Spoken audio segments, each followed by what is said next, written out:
straight to the top of the charts. Go straight to the top of the charts. From 10 to 1, you got a show number one. Hey, I'm Barry Upton, and my new single is called Love Rocks. And I'm here on Go Straight to the Top of the Charts with Plastic EP and that rock chick from London, Sabine.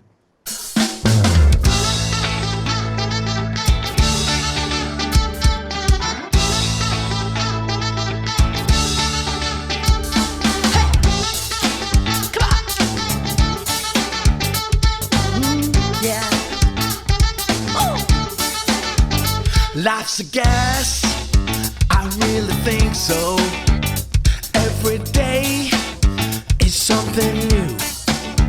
Someone is out there waiting to be a friend to you. Oh, let's talk about that.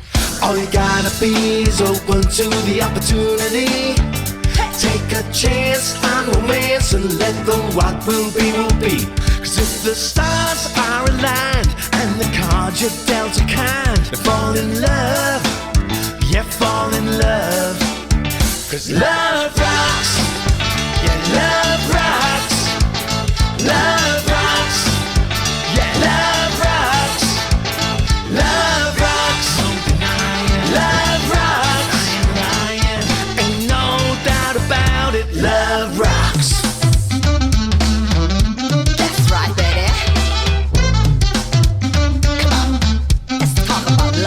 Take a moment to think about it.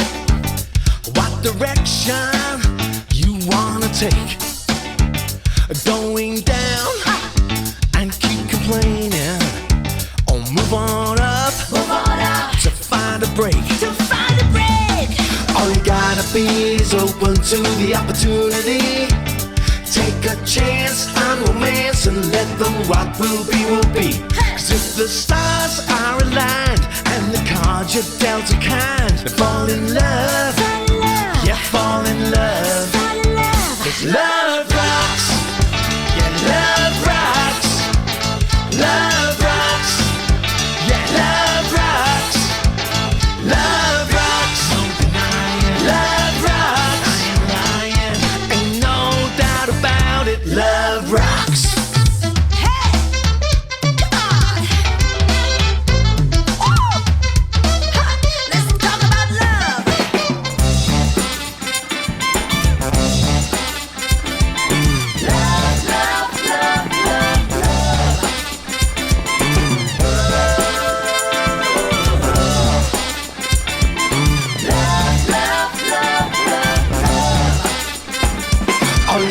Is open to the opportunity. Take a chance on romance and let the what will be.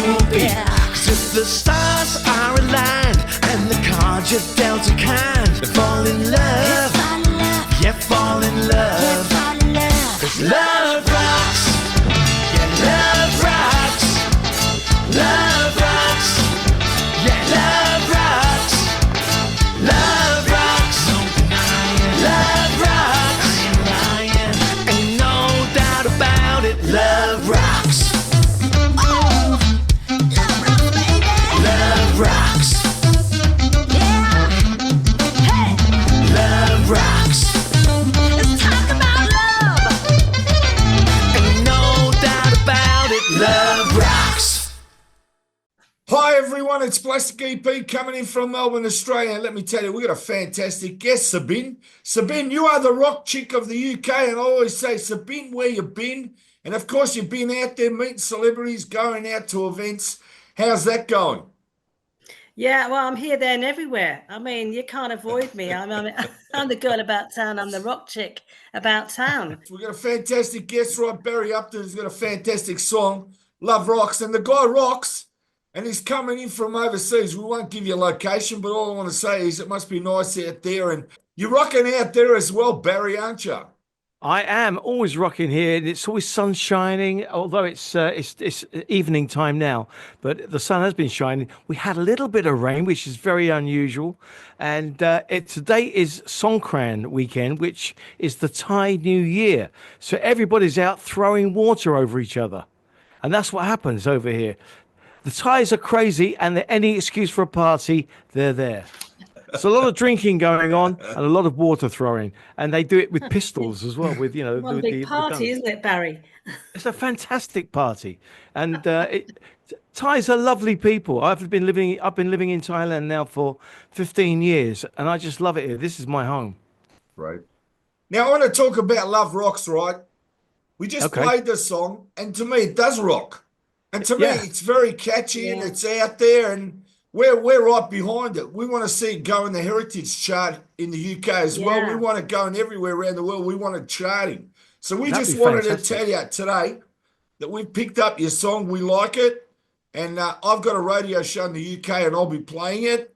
And I just think it's a fab song. What do you think yourself, Barry? When did you record it? I recorded it a couple of years ago, and Rose, who's doing all the girly parts on it, she's a well-known character. I've known her for 15 years, and sings around loads of bars. She's a translator. Her brother is a lawyer, so she helps him out in the courts. She's such a well-known character, and her English is perfect. But she's great fun, as you can see, on the video or in the song. She just she gets into it, and she puts her heart and soul into it, which is a great part about it.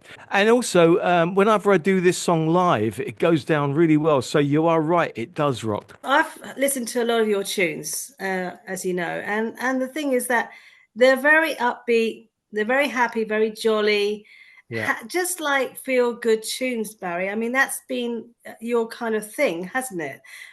Yeah, I've always been like that. I've always been a sunshine person, which is why I love living here. And I've always had a positive feel about things. I love to write positive lyrics. I like, I mean, people have actually pushed me sometimes. They said, no, write a sad song, write me a sad song. And I find it a little bit difficult. I can do it, but it's not so easy as when it comes out of you and you're feeling positive and you feel like the sunshine is affecting you, then Yeah. you can't help but write upbeat, jolly songs. Yeah, and it's good for everybody. I mean, we need this, especially in this world we're living in right now. We Yes, need that positivity. We need the happiness. We need the grooviness. We need everything just to take us away from, The boredom. exactly, things. exactly. Yeah. Well, there's Well so done, much. Barry. Thank you. There's so much misery on the news, and Yeah. sometimes I just turn it on just to see the headlines. I don't want to hear all the comment and stuff. But I agree with you. We need more peace and love and jollity in the Yeah. world. And so hormones of happiness. Tell us about how did that all come together? I'll tell you how that came about. I used to have a morning radio show here in Pattaya, and I still do the playlist for 96 FM. But I used to go in and do a morning radio show, and of course, as you know, you get guests come on, and sometimes they surprise you. And I had a doctor who came on the show one day, and he said, chocolate's good for you. And I went, really? Most people tell you chocolate's not good for you. He says, oh, but it contains the hormones of happiness. Yeah. And I thought, I love that. I just love that phrase. So I wrote it down and I thought, well, if I make an album or another album, or if I put a band together, I'm going to call it The Hormones of Happiness because Right. it's a great title. So when I did a couple of years ago, I did a 60s. The 60s album that I didn't make because I was too young and too unknowledgeable to do it in the 60s. But over the years, I've always thought, I'd love to make a kind of 60s style album. So I wrote a lot of songs in a 60s style. And one of the venues that I play at is called The Classroom. And I know loads of people there, so I said, "Come down, and we'll make it at like Ready Steady Go used to be, which is an old TV Yeah. program." I'm showing my age now Yeah. because I No, remember that's all watching Yeah, it, I remember that. and so I love that program. I remember goggle-eyed just watching it. So I thought, if I can get that kind of feel into the video, and we'll play all the songs, and we'll have people dancing and dressed up in kind of 60s gear, and it was just one of those things I had to get out my system. Yeah, Catherine Brilliant. McGowan was hosting and Michael Lindsay Hogg was directing. Oh, was he? Okay. Yeah, yeah. See, you know Yeah. a bit about it. The Beatles Oh, producer. yeah. Yeah, I do, but I'm saying it was a fab period and they did that live on a Friday night. Well, when I And was a kid, when it first started, The Dave Clark Five were on there a lot, and I Yeah. used to love the Dave Clark Five. Oh, yeah. And so I had a little armchair, kid's armchair, and my sister had one, and I used to steal her armchair, put it in front of me, arrange cushions around it, and I had these two big pencils. So I was Dave Clark, Yeah, and I that's was right. playing the drum. And my mother and father, they used to sit there and they'd laugh at me so much. And then I found out that our fire guard, if I hit it, it sounded a bit like a hi-hat. So I used to bring that out as well. And so I had, extended drums. That's how I learned my sense of rhythm. You wrote a song, right, for Steps. I want to hear the story of that song. Well, I didn't write Yeah. I didn't write a song Co-write. for Steps. What happened was I wrote that song and then decided to put a band together to do it. So I put Steps together. So what we did was it was a line dancing song because at the time in the 90s I was going to Nashville a lot and writing a lot of country stuff. And the best way to market your country songs was via line dance albums because it was gaining such popularity. And then because I was really doing well with these songs and making them sound like American Western line dance songs, people kept saying to me, "Why don't you write a pop song? Why don't you write a pop line dance song?" So I did. Well, for a while, I couldn't think of a good title. And then I always start when I'm writing songs with the title. Once I've got the title, usually everything flows from that. And then one day I was playing at a songwriter showcase in London. And for some reason, it just popped into my head. Choreographers, when they're choreographing line dance, or choreographers in general, they always count in 5, 6, 7, 8. They never count in 1, 2, 3, 4 like musicians do. So I thought, I wonder if there's a song called 5, 6, 7, 8. Next day, I phoned up the Performing Rights Society because we didn't have computers and Google then, and I said, "Has anybody written a song called 5, 6, 7, 8?" And they looked and they went, "No, there's not one on our files." I went, "I've got it. That's it. Now I've got the title. I can mess around and put the song together." So once I got the song Brilliant. together, There you go. there you go. And it's been earning me money ever since. So what can I say? And thank you to everybody in Australia for putting it to number one. There you go. Yeah, there you go. So in the British charts, it got to number 4, was it? I think I've just got. No, if I'm no. right in saying. Now this is a strange thing. It didn't actually Okay. make the top 10, but it Oh, stayed really? between number 10 or number 11 and number 20 for 16 weeks. That's 4 months. 16 weeks. It kept going down, and I kept thinking, "Oh, it's going to go out the chart now," and it just went back up again. And it just kept yo-yoing back up and down, but it Right. never made the top 10. So it's in the Guinness Book of Records. It's the biggest selling song of the 90s not to make the top 10. That's a Unbelievable. first. Have you ever wanted Well, to re-release it? well, I did do a new version of it a couple of years ago, and you can see it on my YouTube channel, which is Fab Baz Music TV. And if you put in 5, 6, 7, 8 Tropical, that's with an E at the end. Ah, yes. Tropical, Yes. right? What I did was I thought, well, I don't really want to do the same old version, and that was line dancing then. But what was I was had all around me here in Pattaya was Latin dancing. So I thought if I did a Latin version and called it Tropical, so it's got sunshine. And then I've got a friend who lives in Cuba, English guy who's a play producer, theatre producer, and I sent him a message and said, "I'm doing this thing. I've got some dancers here in Thailand, but if you could film some dancers in Cuba, that would be fantastic." Anyway, he did it. He went and got 4 of his best dancers from the theatre, took them around the streets of Cuba, dancing to my new version of 5, 6, 7, 8. Wow. It's in the video. Now, Barry, I want to ask you about the Brotherhood of Man. Tell me about that. Well, I'm so thankful to the Brotherhood of Man because that's what really took me from being just a player in a resident band in a nightclub to top of the bill and a chart-topping band. This is the story of how it happened.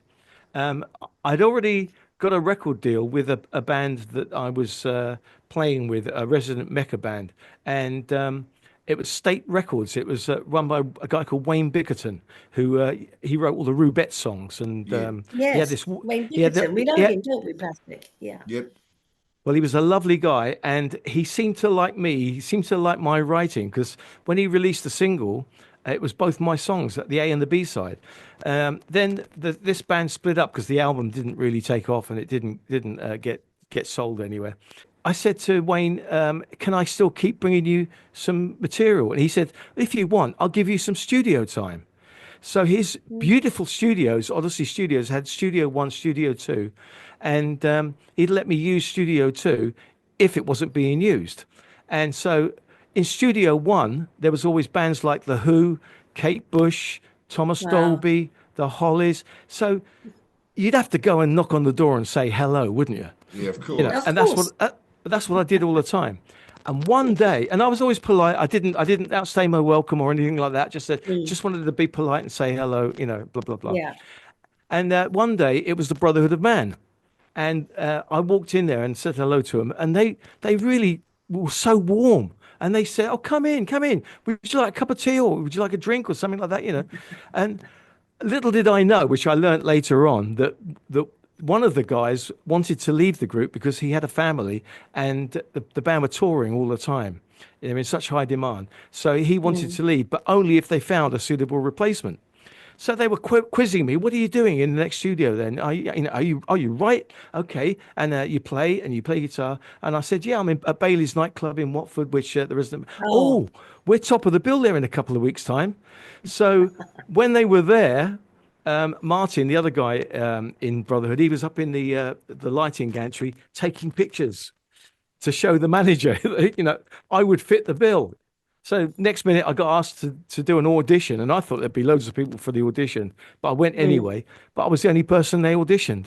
And five Oh, minutes later, after they said, "Can you just give us 5 minutes to have a chat?" And I went out of the office. 5 minutes later, I'm in the group. That's great. wow. That's That was a unbelievable. great break. It's a great story, isn't it? And Yeah. and the great thing was then that I was writing with top hit songwriters. Um, Mm. Tony Hiller, our manager, he'd had so much success as a producer and is well known in the business. And he Yeah. taught me so much. And even after I left Brotherhood of Man, me and Tony, we stayed friends right up to the day he died. And we were still writing songs and having laughs and going out for dinners and Yeah. stuff. Coming to Okay. the UK sometime. The last time I went to the UK was 8 years ago for a Okay. friend's 60th birthday. Okay. And I don't know. I just keep watching if you've got nothing really to go back for, what's the point to go there? I know you live there, and Sabine, and Yeah. I'm sure there's elements of it that you love. I know you love going to meet all the stars and going to shows I and love stuff. live music, Barry. Live music is just full on at the moment, though. You There you go. know. And you're always there. I see your pictures, Yes. All right. Okay. and you are a fan. That's great. That's great to be a I fan am like that. because I like to support these guys. We need to do this because, Yeah. since COVID and everything, and there was nothing going on, and now it's all full on. But live music is such a great thing. You know this. I mean, Well, over I, there. I I still get a buzz out of playing live. So I really Yeah. do. There is something special about it. I mean, I love being in my studio here, and I Yeah. love creating, and I Yeah. love making videos as well. Anything that's Yeah. that's creative, I Yeah. still enjoy that. You're But obviously very, very happy there, and you don't want to go. You don't want to be anywhere else. and that's the problem. Every time we think about shall we go back to the UK and see if you now we can see them on Mm. Messenger and I just don't want to leave here. But you Okay. must have a lot of buddies over here still, Barry. You must have a lot of buddies that you want to visit Oh yeah, sometime or hang but out with, or I'm still in contact with them, and I still talk to yeah, them and stuff. And I yeah, mean now like on the thing I do, Jukebox Judgment with Steve Lillywhite, and he's in yes, Bali. Well, Steve, yeah. we popped over to Bali just recently. We stayed at his Oh place, right. and that was Oh, just how is brilliant. he? Two Yeah. producers producers never meet. They never meet each other. But now No. we're doing these kind of Zoom things, like we're doing right now. It's great to Yeah, meet yeah, people like yeah. that. You see a lot of female singers out there. Is there anybody that you think is like, oh, this lady, she's got a lot of talent. She could really do really well in the music industry. Is there anyone that's caught your eye? Well, there's loads of Filipino singers, a few who sing great in English, a few Thai singers that sing great in English, but there's one singer that I work with every now and again called Coco, and she's from China, and she's got an amazing voice, a really amazing voice. And funny enough, I think she's going to be in my studio tomorrow, putting a vocal down on one of my songs. So I do actually think that. The problem is with her is that she loves doing her live gigs, so she's always concentrating on them. I'm always trying to say, no, no, no, concentrate on some original stuff, the stuff that I'm writing, and we'll go far. Tell me one of your favorite bands from the 60s and what's one of your favorite songs from that band? Okay, well, I've got many. I mean, when I do my live gigs, I play a lot of 60s stuff just because I just love playing it. Um, well, I grew up with the Beatles, and there's a great story of when you probably remember when they launched the early bird satellite, and there was a program that different countries were suddenly putting live pictures around the world. And the UK's part of that was the Beatles live at Abbey Road doing All You Need Is Love. Yep. And I remember watching that goggle-eyed, thinking, I'm seeing a band recording in a studio. Little did I know I'll be spending the rest of my life in a studio. But that was a real turning point. And a few years later, when I was with Brotherhood of Man, I was invited to a party to launch a book by Tim Rice at Studio 2 in Abbey Road. And so we went along with Brotherhood of Man, and who should be there? Paul McCartney. So I actually met Paul McCartney in that very studio. So I have to say, All You Need Is Love by the Beatles. It's got to be one of my favorite songs of all time. What was the very first single that you actually purchased as a teen and your first album? And I'm talking LPs here. I can tell you exactly. The first one I got my parents to buy me, the single, was Telstar by the Tornadoes. And yes. Now, I knew nothing about Joe Meek then. I just knew there was something special about that record. I knew nothing about production. It's only years later you suddenly realize what a special record that is and how cleverly produced it was. And in fact, I put all my vocals through just behind me here, a green bit of equipment, a Joe Meek compressor. Whoa. And yeah, so that was Telstar. That was the single. The first album I got my parents to buy me was a very unusual compilation album, because they didn't do compilation albums in the early 60s. But this was called Ready, Steady, Go, and it featured a lot of the songs that had been on Ready, Steady, Go. And what's great is that there's a few artists on that album that I've ended up producing. Whoa. You still have that album? Oh, yeah. Look it up, Ready, Steady, Go, on the Rediffusion Records. Oh. Barry, I just want to tell you, right, growing up here in Australia, we were influenced by the UK and the US, and we were always like 6 months behind the charts and everything like that. It wasn't until 1967 when the Monkees released I'm a Believer, the first single to have pre-recorded sales of 1,100,000, and the only song and the first one to be number one simultaneously in the UK and the US at the same time. And I bought that single, and not only that, I bought the Monkees' first album, and at that time it was bigger than my head.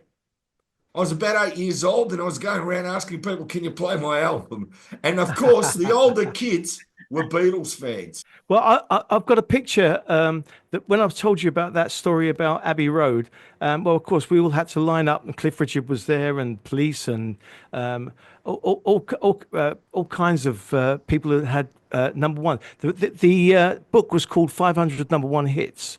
So everybody had the number one. Brotherhood of Man, we'd had 3. So we all lined up for a picture. And I'm there, and there's Paul McCartney and Linda McCartney almost right next to me. But right between us, Mickey Dolenz. Love Mickey. Yeah, lovely guy. Oh, we're big Monkees fans, aren't we, Plastic? And anyone to do anything to do with the Monkees, so we're interested. Well, I was as well. In the 60s, they were just so much fun, and the whole point is that the songs were so good. There were so many great songs. Barry, I'm just going to show you my Monkees poster. Took me 51 years to get it signed by all 4 Monkees out to my name, Daniel. And I don't know another poster where they signed the person's name individually to that person. Wow. And I want to tell you, I told my wife, that's my prized possession, right? Because I bought it in 67. I was between the ages of 8 and 9. And I said to my wife, if there's a fire in my house, please get out of the way while I grab the poster, and on my way down, I'll try and take you out of the house. Well, my girlfriend's always saying, "You're always playing Monkeys records, you know. Can you stop doing it?" And I turned around and then I saw her face. We've just had a whole repeat run of the Monkeys TV series from way back on Rewind channel in the UK. I've watched every single episode again and again and again. I can't get enough of it because I watched it all first time round.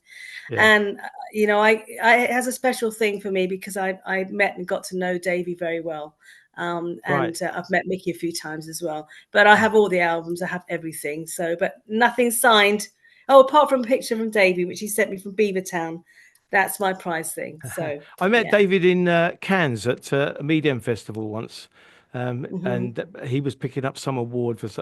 He had another band like a 60s style band, but he did all Mm, the Monkeys hits, and he was on form. yeah. Great. Well, he's a lovely guy, very funny, lovely guy.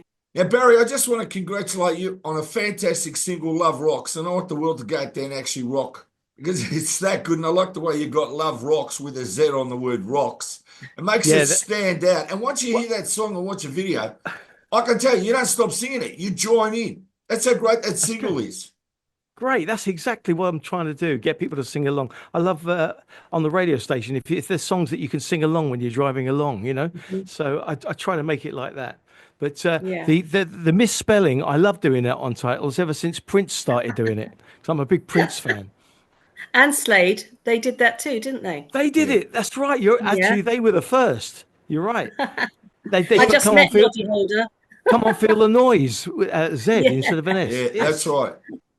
So Barry, we're going to get this airplay, and hopefully it'll be zooming up the heritage chart. Might read, might read. And it's such a feel good tune. It has to go zooming up the charts. Let's get it straight to Uh, the top of the that's really charts. good of you. Thank you very much.